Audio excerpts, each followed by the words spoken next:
तुम्हाला माहिती आहे का, गांधीजी हे जिवंत होते तेही बाबासाहेबांमुळेच. हो, यंदा गांधीजींचा प्राण जाणार होता आणि त्या क्षणी त्यांना वाचवले त्या आंबेडकरांनी. 1932 पुणे, येरवडा तुरुंग. गांधीजी हे सेपरेट इलेक्टोरेटच्या विरोधात अनिश्चित उपोषणावर बसले होते. डॉक्टर म्हणत होते अजून थोड्याच वेळात गांधीजींचे प्राण जातील. दुसरीकडे डॉक्टर आंबेडकर दलितांसाठी स्वतंत्र राजकीय अधिकाराची मागणी करत होते. संपूर्ण देश हा पेटला होता. गांधीजींची प्रत्येक धगधग ही कमी होत होती आणि सगळ्यांच्या नजरा त्या एका माणसाकडे, ते म्हणजे डॉक्टर बाबासाहेब आंबेडकर.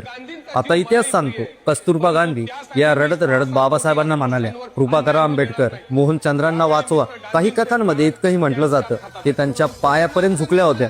यानंतर बाबासाहेबांना विचार येऊ लागले, देशात रक्तपात होईल. हे बघून राग, वेदना आणि संघर्ष सगळं बाजूला ठेवून बाबासाहेबांनी घेतला तो इतिहास बदलणारा निर्णय, आणि तो म्हणजेच पुणे करार.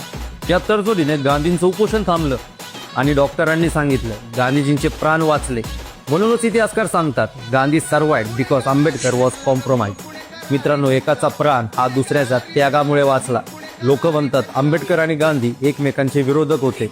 एका दिवशी जर आंबेडकरांनी तडजोडी केली नसती तर देशाचे बापू आज इतिहासात नसते.